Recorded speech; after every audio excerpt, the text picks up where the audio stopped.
디자인 툴 하나를 사겠다는데 몸값이 42조 원입니다. 여러분 이거 말이 된다고 생각하십니까? 한화로 42조 원이면 대한민국 예산의 상당 부분을 한 방에 쓸 수 있는 돈입니다. 그런데 이 돈을 그림판 좀 업그레이드한 회사에 태그를 달아주겠다는 겁니다. 그런데 말입니다. 이 회사 직원들이 보유한 주식을 매각하는 세컨더리 거래에서 무려 오버 서브스크라이브, 그러니까 청약 초과가 났습니다. 돈 있는 사람들은 다 줄 서서 샀다는 이야기입니다. 도대체 이 회사에 뭐가 있는 걸까요? 오늘은 캔바가 IPO를 앞두고 있는 지금 이 기업을 420억 달러에 사는 게 정말 맞는 건지 아니면 우리가 놓치고 있는 게 있는 건지 낱낱이 까보겠습니다. 여러분은 아마 깜짝 놀라실 겁니다. 많은 분들이 캔바를 이렇게 생각합니다. 그냥 인스타그램 스토리 꾸미는 툴, PPT 대충 예쁘게 만드는 웹사이트, 전문 디자이너가 쓰는 포토샵이나 일러스트레이터에 비하면 장난감 수준이라고 생각하는 분들이 태반입니다. 그딴 거 왜 사냐?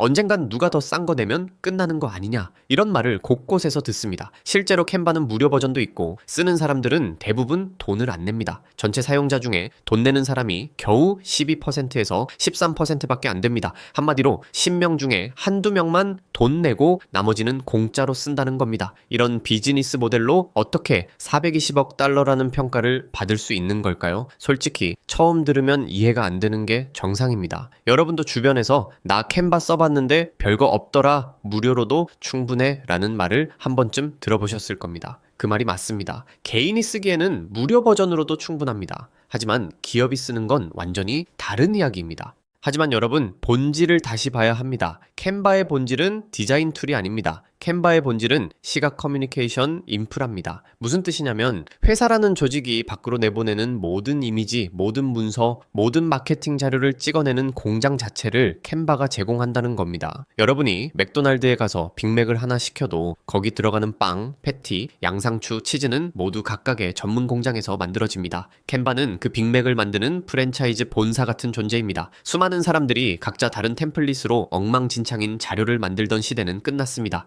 이제는 캔바 하나로 모든 직원이 동일한 브랜드 아이덴티티를 가진 결과물을 찍어냅니다. 이게 단순한 툴이 아니라 인프라인 이유입니다. 여러분이 회사에서 발표 자료를 만든다고 생각해보세요. 예전에는 파워포인트 열고 폰트 바꾸고 로고 위치 맞추고 색깔 코드 찾느라 30분을 허비했습니다. 캔바는 그런 걸 한 번에 해결해 줍니다. 회사 전체의 디자인 규칙을 한 곳에 저장해 두고 모든 직원이 버튼 하나로 적용할 수 있습니다. 이게 바로 인프라의 힘입니다. 자, 이제 구체적인 숫자를 한번 보겠습니다. 캔바는 2025년을 기준으로 연간 매출이 약 47억 달러를 넘겼습니다. 이건 한화로 약 6조 원이 넘는 돈입니다. 더 충격적인 건 성장률입니다. 매출이 전년 대비 40% 넘게 뛰었습니다. 같은 기간 동안 피그마라는 경쟁사가 같은 속도로 성장했지만 캔바는 피그마보다 매출 규모가 4배나 컸습니다. 4배면 숫자로 말하면 피그마가 10억 달러 벌 때 캔바는 40억 달러 번 겁니다. 그리고 캔바는 2017년부터 단 한 해도 적자를 본 적이 없습니다. 흑자를 계속 내고 있는 회사입니다. 이게 얼마나 대단한지 아십니까? 대부분의 유니콘 스타트업은 성장을 위해 수년간 적자를 감수합니다. 우버는 상장 후에도 10년 가까이 적자를 냈고 스냅챗은 아직도 적자입니다. 그런데 캔바는 창립 후 5년째인 2017년부터 지금까지 무려 8년 넘게 흑자를 유지하고 있습니다. 현금 및 현금성 자산만 약 7억 달러, 한화로 약 조 원이 넘게 쌓여 있습니다. 그리고 매 분기마다 약 2억 7,500만 달러의 인겨 현금 흐름이 나오고 있습니다. 이게 무슨 소리냐면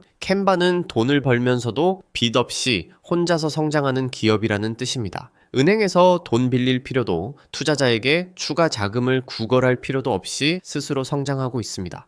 이런 회사를 사겠다는데 과연 가격이 비싼 걸까요? 피그마의 IPO를 한번 보겠습니다. 피그마는 IPO 당일 공모가 대비 250% 넘게 폭등하면서 시가총액이 47억 달러까지 치솟았습니다. 그런데 피그마의 연간 매출은 캔바의 4분의 1 수준이었습니다. 즉, 시장은 디자인 소프트웨어라는 카테고리 자체에 엄청난 프리미엄을 붙이고 있다는 뜻입니다. 캔바가 피그마보다 매출이 4배 크고 흑자까지 내고 있는데 피그마의 시가총액과 비슷한 수준인 420억 달러가 과연 비싼 걸까요? 오히려 싸게 평가받고 있는 것일 수도 있습니다. 만약 캔바가 피그마와 동일한 매출 배수를 적용받는다면 시가총액은 1000억 달러를 훌쩍 넘길 수도 있습니다. 지금의 420억 달러는 오히려 할인된 가격일 가능성이 높습니다.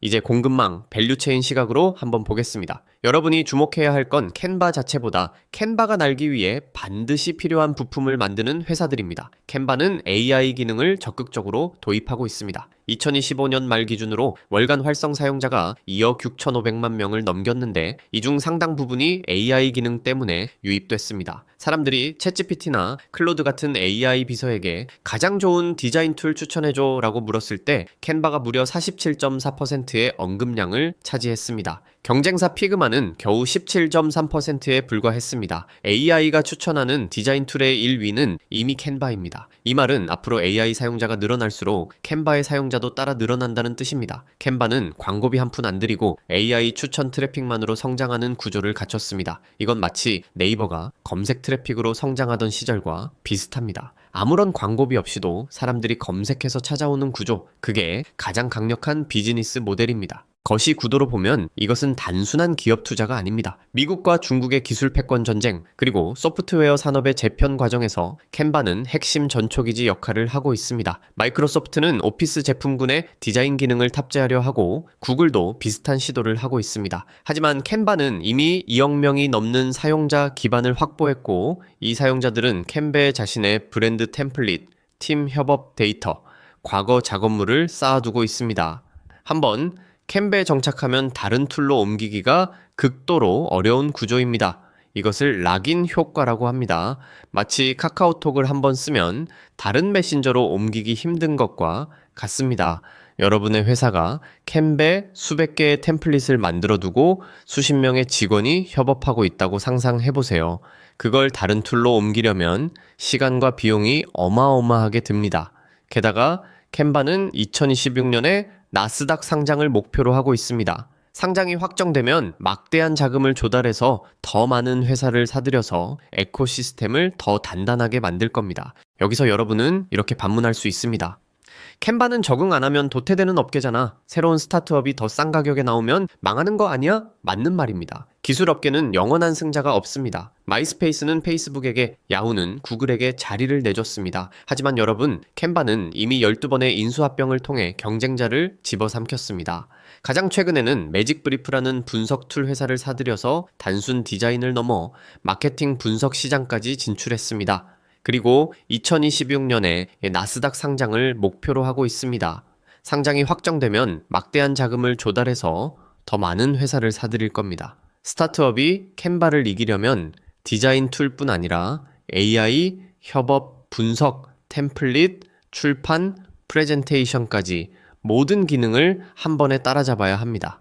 현실적으로 거의 불가능에 가깝습니다. 게다가 캔바는 브랜드 인지도가 이미 전 세계적으로 확립되어 있습니다. 새로운 스타트업이 광고비를 쏟아부어도 캔바의 인지도를 따라잡는 데는 수년이 걸립니다. 또 다른 반박입니다. 사용자 중에 돈 내는 비율이 12%밖에 안 되는데 이게 지속 가능한 비즈니스 모델이냐고 말할 수 있습니다. 하지만 이 숫자를 뒤집어서 보면 아직 돈을 안 내고 있는 88%의 사용자가 유료 전환의 대상입니다. 캔바의 월간 활성 사용자가 2억 6,500만 명인데 이 중 12%만 돈을 내도 약 3,100만 명의 유료 고객이 나옵니다. 이 3,100만 명이 연간 평균 100달러 정도를 낸다고 가정하면 약 31억 달러의 매출이 나옵니다. 그런데 실제 매출은 47억 달러를 넘겼습니다. 즉, 유료 고객 한 명이 내는 돈이 예상보다 훨씬 많다는 뜻입니다. 기업 고객들이 훨씬 비싼 엔터프라이즈 요금제를 쓰고 있다는 증거입니다. 개인 사용자는 월 12달러 정도 내지만 기업 고객은 직원 한 명당 월 30달러에서 50달러까지 냅니다. 이런 기업 고객이 수천 개, 수만 개가 있다는 겁니다. 또 다른 반박입니다. 캔바는 성장이 둔화되고 있다. 2021년에 400억 달러까지 갔다가 2024년에 260억 달러로 떨어진 거 보면 거품 아니냐고 말할 수 있습니다. 이 반박은 사실입니다. 2022년부터 2023년까지 전 세계 테크 기업들은 금리 인상과 경기 침체 우려로 평가가 반토막 났습니다. 캔바도 예외는 아니었습니다. 하지만 2024년 말부터 다시 반등하기 시작해서 2025년에는 420억 달러까지 회복했습니다. 더 중요한 건 이 평가 하락 기간 동안에도 캔바의 매출과 사용자 수는 계속 증가했다는 점입니다. 매출은 하락하지 않았고 오히려 올랐습니다. 평가가 떨어진 건 회사가 잘못해서가 아니라 시장 전체가 냉각됐기 때문입니다. 지금은 다시 시장이 캔바의 진정한 가치를 인정하기 시작한 겁니다. 이제 투자자가 진짜 봐야 할 기준을 말씀드리겠습니다. 캔바 자체에 투자할 수 있는 일반인이 IPO 전에 접근하는 건 사실상 불가능에 가깝습니다. 하지만 캔바의 에코시스템, 그러니까 캔바가 성장하면서 함께 커질 수 있는 기업들을 눈여겨볼 필요가 있습니다. 첫째, AI 반도체 기업입니다. 캔바가 AI 기능을 강화할수록 엔비디아 같은 AI 칩 회사의 수혜를 봅니다. 캔바가 생성형 AI로 이미지를 만들 때마다 엔비디아의 그래픽 처리 장치가 돌아갑니다. 둘째, 클라우드 인프라 기업입니다. 2억 명이 넘는 사용자의 데이터를 저장하고 처리하려면 아마존 웹 서비스나 마이크로소프트 애저 같은 클라우드 업체가 필요합니다. 캔바의 사용자가 늘어날수록 클라우드 사용량도 비례해서 늘어납니다. 셋째, 스톡 이미지 및 폰트 회사입니다. 캔바 내에서 사용되는 이미지와 폰트는 대부분 유료 라이선스가 필요하고 이 시장 자체가 캔바의 성장과 함께 커지고 있습니다. 이름만 캔바 테마인 기업과 실제로 캔바와 계약을 맺고 매출이 발생하는 기업을 구분하는 눈이 필요합니다. 예를 들어 어떤 폰트 회사가 캔바의 독점 공급 계약을 맺었다면 그 회사는 캔바가 성장할수록 함께 성장합니다. 물론 리스크도 솔직하게 말씀드려야 합니다. IPO 직후에는 기존 주주들의 차익 실현 매물이 쏟아질 가능성이 높습니다. 2021년에 400억 달러까지 평가받았다가 2024년에는 260억 달러로 반토막 났던 전례가 있습니다. 변동성은 상상을 초월할 수 있습니다. 유상증자 가능성도 있습니다. 상장 후에도 계속 인수합병을 하려면 추가 자금이 필요할 수 있고 그 과정에서 기존 주주의 지분 가치가 희석될 수 있습니다. 하지만 이런 리스크는 단기적인 노이즈일 뿐 산업 자체의 구조적 성장을 부정하는 근거는 될 수 없습니다. 긴 시계열로 보면 시각 커뮤니케이션 시장은 앞으로 더 커질 수밖에 없고 캔바는 그 시장의 게이트키퍼 역할을 하고 있습니다. 또한 경쟁사인 피그마의 IPO 성공 사례를 보면 시장은 디자인 소프트웨어에 프리미엄을 기꺼이 지불할 의사가 있습니다. 피그마가 IPO 당일 250% 폭등한 건 기관 투자자들이 이 시장의 잠재력을 얼마나 크게 보고 있는지 증명합니다. 마지막으로 결론과 행동 지침입니다. 지금 당장 하지 말아야 할 것은 IPO 루머만 듣고 캔바 관련주라고 이름 붙여진 종목을 무턱대고 사는 것입니다. 이미 주가가 많이 오른 종목들은 IPO 호재가 선반영되어 있을 가능성이 높습니다. 그 대신 여러분이 해야 할 일은 이렇습니다. 앞으로 캔바의 IPO 일정을 주시하고 상장 직후에 과열된 분위기에 휩쓸리지 말고 진짜 캔바의 비즈니스 모델이 실제로 작동하는지 한 분기, 두 분기 데이터를 지켜보는 인내심을 가지세요. 캔바라는 기업은 단순한 디자인 툴이 아니라 앞으로 10년, 20년 동안 전 세계의 모든 비즈니스 커뮤니케이션을 지배할 가능성이 있는 플랫폼입니다. 지금이 비싸 보일지라도 10년 후에 돌아보면 오히려 지금이 쌌다는 평가가 나올 수도 있습니다. 이 콘텐츠가 유용했다면 구독과 좋아요 부탁드립니다. 여러분의 성공적인 투자를 응원합니다.